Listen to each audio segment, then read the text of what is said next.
Industrial space for lease. It's a sign of the times, and potentially a sign of times to come. I'm Cristina Howorun on Brown's Line, and signs like that could become a lot more common, particularly if Trump's talk on tariffs comes through, impacting tens of thousands of workers in the GTA, and in particular, those in the auto sector.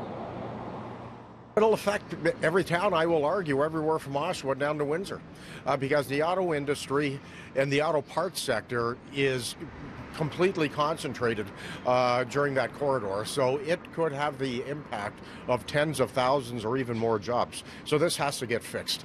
Trump is talking tough, threatening a 25% tariff on steel, and says he's looking at tariffs for cars, too. If he follows through, it'll end up costing us jobs and cash, but it'll cost Americans as well. The first impact is American consumers pay more, and then American companies pay more. They're going to figure out how are they going to do that. Are they going to absorb that tariff? Right now in steel and aluminum, that tariff might be as much as a quarter or a third of their margin. That's a tough decision to make. We're going to counter, and we're all just going to end up paying more. And so what it does is it makes North America less competitive from a price perspective. People on both sides of the border might buy less cars. We'll build less cars, and we're going to have jobs effects in both places.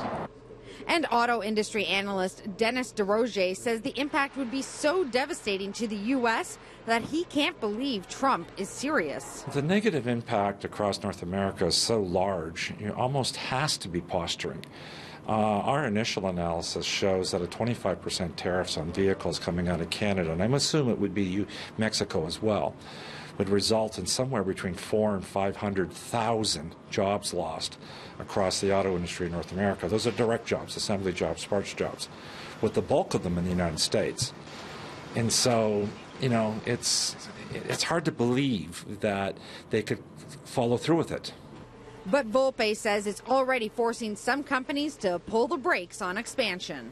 Right now, if you're sitting on an investment decision and you're deciding between which three countries, if you can wait, you wait. If you can't, you're probably picking the U.S. DeRozier says moving jobs to the States requires them to build capacity first. They shuttered a lot of plants in 2009 and 10, and massive investments would be needed. They would see nothing positive for at least 3 years and probably 4 or 5 years. And so, but the job loss impact would be immediate. Now, the hope is that this really is just posturing on the part of the U.S. president, and many analysts we spoke with said the best approach is to simply stay calm and hope that cooler heads prevail.